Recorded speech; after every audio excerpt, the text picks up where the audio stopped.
श्री शिवाय नमस्तुभ्यम। दोस्तों, पूज्य गुरु जी ने अभी अपनी कल की शिव महापुराण की कथा 22 मई 2025 गुरुवार दशमी तिथि के दिन किया जाने वाला तुलसी की सूखी लकड़ी का एक ऐसा विशेष उपाय बताया है जो उन्होंने आज तक अपनी किसी भी कथा में नहीं बताया है। पूज्य गुरु जी ने कहा कि जब आपके हाथ तंग चल रहे हो, जब रुपए पैसे कहीं से प्राप्त ही ना हो पा रहे हो, जीवन में चारों तरफ से सिर्फ और सिर्फ परेशानियां आ गई हो, उनसे बाहर निकलने का कोई रास्ता ना दिखाई दे रहा हो, तो 22 मई 2025 गुरुवार दशमी तिथि के दिन कर लेना। तुलसी की सूखी लकड़ी वाला यह उपाय होगी, हर मनोकामना पूरी मिलेगी, सभी दोषों से मुक्ति, इतना धन आएगा कि संभाले नहीं संभलेगा। माता लक्ष्मी जी और महादेव जी के आशीर्वाद से पूरे साल धन बरसता रहेगा। दोस्तों, जैसा कि आप सभी लोग जानते हैं कि 22 मई 2025 यानी गुरुवार को पड़ रही है ज्येष्ठ महीने की दशमी तिथि।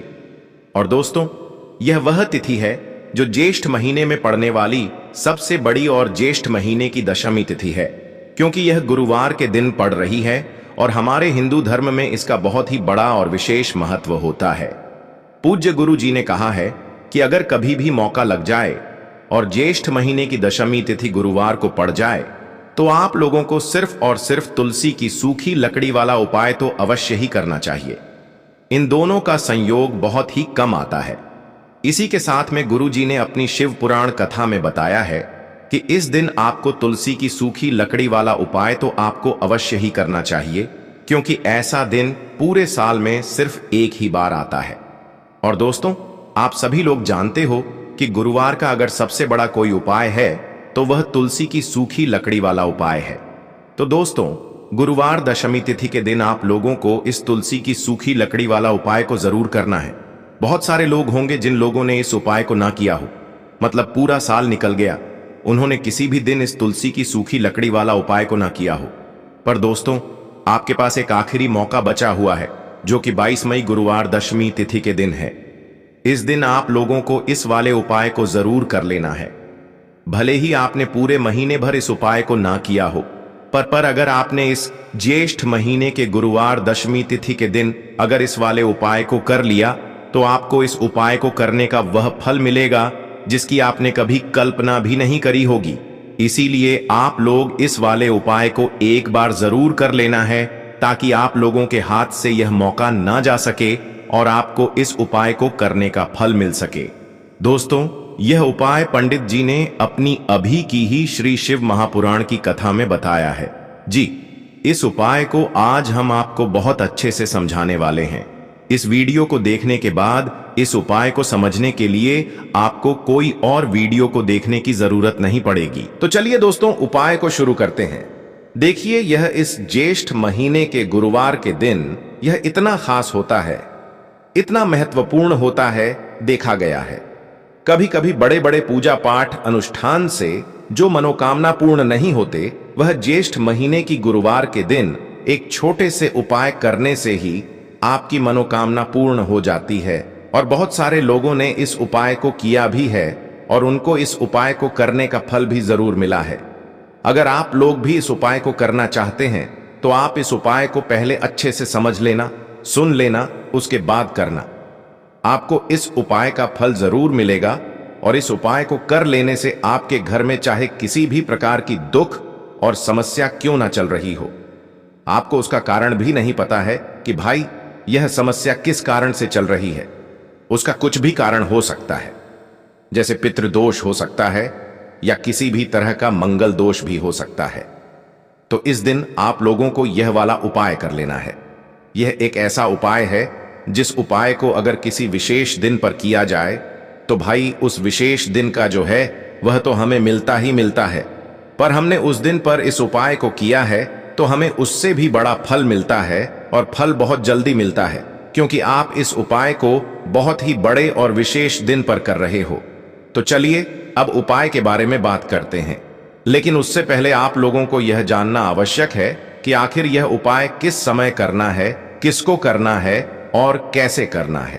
तो चलिए हम आगे आपको वीडियो में एक एक करके बता देते हैं। लेकिन उससे पहले अगर आप लोग हमारे ज्ञान की बातें चैनल पर पहली बार आए हैं या फिर मेरी आवाज आज पहली बार सुन रहे हैं तो हमारे ज्ञान की बातें चैनल को सब्सक्राइब जरूर कर लेना और इस वीडियो को लाइक करके कमेंट बॉक्स में श्री शिवाय नमस्तुभयम ओम नमः शिवाय जरूर टाइप कर देना। तो दोस्तों, इस तुलसी की सूखी लकड़ी वाला उपाय को हमें इस गुरुवार के दिन कैसे करना है, किसको करना है, किस समय करना है और कहां पर करना है, ये सारे सवालों के जवाब आपको इस वीडियो में मिल जाएंगे। और जो ये वीडियो देखेगा भाई, उसको तुलसी की सूखी लकड़ी वाला उपाय जरूर करना चाहिए, क्योंकि इस दिन काला तिल का भी बहुत ही बड़ा और विशेष महत्व होता है। बात आ जाए तुलसी की सूखी लकड़ी वाला उपाय की, तो यह सोने पर सुहागा वाली बात हो जाती है और यह एक बहुत ही बड़ा उपाय हो जाता है इस गुरुवार का। तो अब दोस्तों, इस तुलसी की सूखी लकड़ी उपाय को आखिर करना किसको है, सबसे पहले हम लोग वह बात जान लेते हैं। तो देखो, घर की जो बड़ी माताएं बहनें होती हैं, उन माताओं बहनों में से कोई भी एक बड़ी माता बहन इस वाले उपाय को कर सकती है। और दोस्तों, अगर आप चाहें तो अपने घर में से सभी सदस्यों को भी इस उपाय को करवा सकते हैं। अगर किसी व्यक्ति की खुद की कोई मनोकामना है, खुद की कोई दुख और परेशानी है जो कि वह अपने लिए ही करना चाहता है, इस वाले उपाय को तो वह खुद अपने लिए भी कर सकता है। बाकी अगर कोई घर में से ऐसा है जो कि अपने पूरे घर परिवार की सुख और शांति के लिए यह वाला उपाय करना चाहता है, तो भाई वह भी कर सकता है, उसमें भी कोई दिक्कत वाली बात नहीं है। कहने का मतलब यह है कि इस उपाय को हर एक सदस्य भी कर सकता है और पूरे घर परिवार के सदस्य के लिए घर की बड़ी माताओं बहनों में से कोई एक माता बहन भी कर सकती है। माताएं बहनें अगर घर में उपस्थित ना हो या वह यह वाला उपाय ना कर पा रही हो, तो फिर घर का कोई बड़ा सदस्य भी इस तुलसी की सूखी लकड़ी वाला उपाय को कर सकता है, चाहे फिर वह पुरुष ही क्यों ना हो, उसमें कोई भी दिक्कत वाली बात नहीं है। उसके बाद में दोस्तों, जो अगला प्रश्न निकल कर आता है वह यह आता है इस उपाय को लेकर कि आखिर इस उपाय को हमें किस समय करना है, सुबह के समय करना है कि शाम के समय करना है। तो देखो, इस वाले उपाय को आप लोग सुबह के समय भी कर सकते हो और शाम के समय प्रदोष काल में भी कर सकते हो। अब अगर आप पूछो कि भाई सबसे उत्तम समय कौन सा रहेगा इस तुलसी की सूखी लकड़ी वाला उपाय को करने का, तो हम आपसे बस यही कहेंगे कि इस उपाय को आप सुबह के समय करेंगे तो ज्यादा बेहतर होगा। बाकी अगर प्रदोष काल शाम के समय भी करेंगे तो भी अच्छा होगा, उसमें कोई भी दिक्कत वाली बात नहीं है। तो अब दोस्तों, जो अगली सबसे बड़ी और महत्वपूर्ण बात आती है वह यह आती है कि सुबह अगर हम उपाय को करेंगे तो हमें कितने बजे से लेकर कितने बजे तक के बीच में करना है, और शाम के समय प्रदोष काल में करेंगे तो हमें कितने बजे से लेकर कितने बजे के बीच में करना है। तो देखो, सुबह जितनी जल्दी हो सके आप उपाय को करने की कोशिश करना। बाकी अगर किसी कारणवश लेट भी हो जाओ, थोड़ी देर भी हो जाए, तो 10 या 11 बजे तक भी आप उपाय कर लेना, पर 12 बजे से ज्यादा देरी ना हो, ठीक है, इस बात का ध्यान रखना। उसके बाद में दोस्तों, अगर शाम के समय प्रदोष काल की बात करें, प्रदोष काल का जो समय है होता है वह शाम के 6 बजे से शुरू हो जाता है। मतलब शाम के 6 बजे से लेकर 7 बजे के बीच का जो समय होता है, यह समय प्रदोष काल का समय होता है। तो आप इस उपाय को 7 या 8 बजे के बीच में भी कर सकते हो। मतलब शाम के 6 बजे से रात 8 बजे के बीच में आप कभी भी इस वाले उपाय को कर सकते हो, उसमें कोई भी दिक्कत वाली बात नहीं है। देखिए, यदि हम किसी भी प्रकार के उपाय को निश्चित दिन और निश्चित तिथि पर करते हैं तो इसका हमें बहुत अधिक लाभ मिलता है और इन उपायों को करने के बाद हमारे जीवन में बहुत अधिक परिवर्तन आता है। साथ ही साथ यह जो उपाय आपके जीवन की सारी परेशानियों को और सारी बाधाओं को दूर करने वाले हैं। देखिए दोस्तों, आज के इस पूरे ही वीडियो में हम आपको 3 चमत्कारिक उपाय बताने वाले हैं और यह तीनों ही उपाय बहुत ही खास और बहुत ही ज्यादा विशेष होने वाले हैं। तो चलिए दोस्तों, जान लेते हैं गुरुजी द्वारा बताए गए सबसे पहले उपाय के बारे में। ज्येष्ठ माह धन प्राप्ति उपाय, तुलसी की सूखी लकड़ी घर में रख देना। बहुत जल्दी करोड़पति बनोगे, इतना पैसा बरसेगा। राधे राधे। दोस्तों, आपको किसी भी दिन तुलसी की सूखी लकड़ी का उपाय घर पर करना है और ऐसा समझ लीजिए कि तुलसी की सूखी लकड़ी का यह उपाय आपको बहुत जल्दी करोड़पति बनाएगा, क्योंकि जो ज्येष्ठ का महीना है यह श्री हरि विष्णु को सबसे प्रिय महीना है। तो देखिए, स्कंद पुराण में आता है कि भगवान विष्णु को सबसे प्रिय अगर कोई महीना है तो वह ज्येष्ठ का ही महीना है, और ज्येष्ठ के महीने में तुलसी के उपाय रातों रात आपके भाग्य को चमकाते हैं। ऐसे में आज की वीडियो में हम आपको तुलसी के ऐसे उपाय बताने जा रहे हैं जो रातों रात आपका भाग्य चमकाएंगे और बहुत जल्दी आपको महाधनी बनाएंगे। तो देखिए, श्री हरि विष्णु प्रसन्न होते हैं। जब भी आप मां तुलसी से जुड़ा हुआ कोई भी उपाय करते हैं, मां लक्ष्मी प्रसन्न होती हैं। जब आप श्री हरि विष्णु को प्रसन्न करते हैं, अब आज की वीडियो में जो उपाय हम आपको बताने जा रहे हैं, इस उपाय को करने से श्री हरि विष्णु तुरंत प्रसन्न होते हैं और सीधे सीधे आप मां लक्ष्मी को प्रसन्न कर लेते हैं। आपके जीवन में आप खुद अपने सौभाग्य को प्राप्त कर लेते हैं। इस छोटे से उपाय को करके तो देखिए। सबसे पहले बात कर लेते हैं कि जो मां तुलसी हैं, इनके बिना श्री हरि विष्णु का पूजन और श्री हरि विष्णु का भोग दोनों ही अधूरे हैं। ना कितनी टहनियां लेंगे? 7 टहनियां लेंगे। थोड़ा सा मौली धागा आपको लेना है और सातों तुलसी की सूखी लकड़ी को एक के अंदर एक यानी गट्ठा टाइप का बनाना है और उसको बांध देना है। ठीक है ना? सारी तुलसी की लकड़ियों को इकट्ठा करना है और मौली धागे से बांध देना है। बांध देंगे कलावा लपेटकर। अब आपको क्या करना है? रोली का तिलक इस तुलसी की सूखी लकड़ी पर आपको करना है। रोली का तिलक करेंगे। अगर चंदन है तो थोड़ा सा चंदन लगा दीजिए। अब यह तुलसी की जो सूखी लकड़ी है, यह आपको थोड़ी देर अपने घर के मंदिर में रखनी है, श्री हरि विष्णु के सामने, और एक देसी घी का दीपक आपको श्री हरि विष्णु के सामने लगाना है। दीपक गोलबाती का लगाएंगे और उसमें एक चुटकी पिसी हुई हल्दी डाल देंगे। ठीक है ना? श्री हरि विष्णु को हल्दी बहुत प्रिय है। दीपक लगा देंगे। थोड़ी देर वह जो तुलसी की लकड़ियां हैं उनको ऐसे ही रखा रहने देंगे। तिलक कर देंगे। अब थोड़ी देर बाद आपको क्या करना है? तुलसी की वह जो सूखी लकड़ियां आपने बांधी थीं कलाबे से, मौली धागे से, अब आपको उन्हें उठाना है। एक छोटे से लाल कपड़े में आप इसको रख लीजिए। ठीक है ना? लाल कपड़े में रख लीजिए। पीला कपड़ा हो तो पीले कपड़े में रख लीजिए। रखने के बाद आपको क्या करना है? इसकी पोटली टाइप की बना देनी है। धागे से लपेटकर मौली धागे से ही पोटली बना लीजिए। आराम से बंध जाती है। अब इस पोटली को आपको कहां रखना है? इसे आपको अपने घर के मुख्य द्वार पर टांगना है। ठीक है ना? अंदर की तरफ, बाहर की तरफ नहीं, अंदर की तरफ मुख्य द्वार पर अंदर की तरफ टांग दीजिए और मां लक्ष्मी का ध्यान करिए, श्री हरि विष्णु का ध्यान करिए। उनसे प्रार्थना करिए कि हे धन की देवी मां लक्ष्मी, आप मेरे घर में पधारिए और अपनी कृपा मुझ पर बरसाइए। इस तरह से आपको प्रार्थना करनी है और मंत्र बोलना है। ओम नमो भगवते वासुदेवाय नमः। 11 बार यह मंत्र बोलना है। एक दीपक आपको जिस दिन भी उपाय कर रहे हैं अपने घर के मुख्य द्वार पर प्रज्वलित करना है। चौमुखी दीपक यानी 4 बाती का दीपक लगाएंगे और थोड़ी सी हल्दी उस दीपक में भी डाल देंगे। मुख्य द्वार पर दीपक बाहर की तरफ लगाना है, सीधे हाथ पर। ठीक है ना? यह उपाय ज्येष्ठ में आप करिए और देखिए कि कैसे आप महाकरोड़पति बनते हैं, कैसे आपके पास पैसा आता है और कैसे आपके पास पैसा रुकता है। तो यह वही उपाय है जो रातों रात आपके भाग्य को चमकाएगा और आपको महाधनी बनाएगा। छोटा सा उपाय आपको महाकरोड़पति बना देगा अगर सच्ची श्रद्धा से आपने इस उपाय को कर लिया।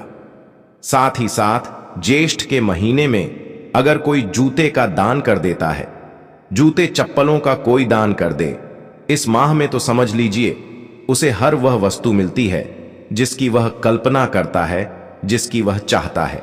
आपने अगर कुछ ऐसा सोचा है कि हां, मुझे यह वस्तु या मुझे यह चीज मिल जाए, मेरी यह इच्छा पूरी हो जाए, आपकी कोई भी इच्छा अधूरी है, पूरी नहीं हो रही, तो ज्येष्ठ माह में आप चाहे एक व्यक्ति को दान करें। जूते या चप्पल का दान जरूर करिए। जल का दान इस माह में करिए और फिर देखिए कि आपका भाग्य कैसे आपका साथ देता है और कैसे आप अपने जीवन में आगे बढ़ते चले जाते हैं। तो बहुत अच्छे से उपाय आपको बताया है। अब हम बात करते हैं दूसरे विशेष उपाय ई की। देखिए, यह उपाय भी आपको तुलसी जी के पौधे के वहां पर करना है। आपके भाग्य का उदय करने के लिए आपके घर में धन सम परेशानियां हैं, कर्ज की समस्या अगर दिन पर दिन बढ़ती जा रही है, खत्म नहीं हो रही है, बहुत ज्यादा परेशानियां हैं, तो आपको यह उपाय करना चाहिए। देखो करना क्या है, बहुत ध्यान से समझना। आपको मात्र तांबे के पात्र के अंदर जल लेना है। उस जल के अंदर एक चुटकी आपको हल्दी मिला देनी है, ठीक है? और साथ में लेना है कमल गट्टा। यह केवल उपाय गुरुवार दशमी तिथि के दिन करना।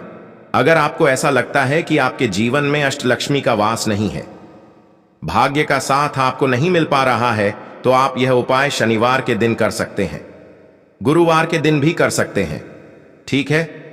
शनिवार और गुरुवार दोनों दिन आप यह उपाय कर सकते हैं। देखो करना क्या है। इस टाइम के पात्र के अंदर हल्दी डाली और एक कमल गट्टा डाला। अब आपको तुलसी जी के वहां पर जाना है। देखिए, जब आप हल्दी डालोगे जल के पात्र के अंदर, तब आपको ओम नमो भगवते वासुदेवाय का 11 बार जाप करना है, फिर हल्दी डालना है।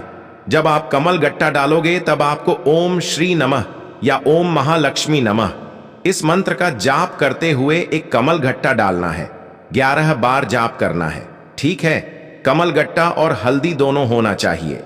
कमल गट्टा महालक्ष्मी का प्रतीक माना जाता है और हल्दी जो है वह भगवान विष्णु के निमित्त आप हल्दी डालेंगे, ठीक है? इस जल को आपको तुलसी जी की जड़ में अर्पित करना है।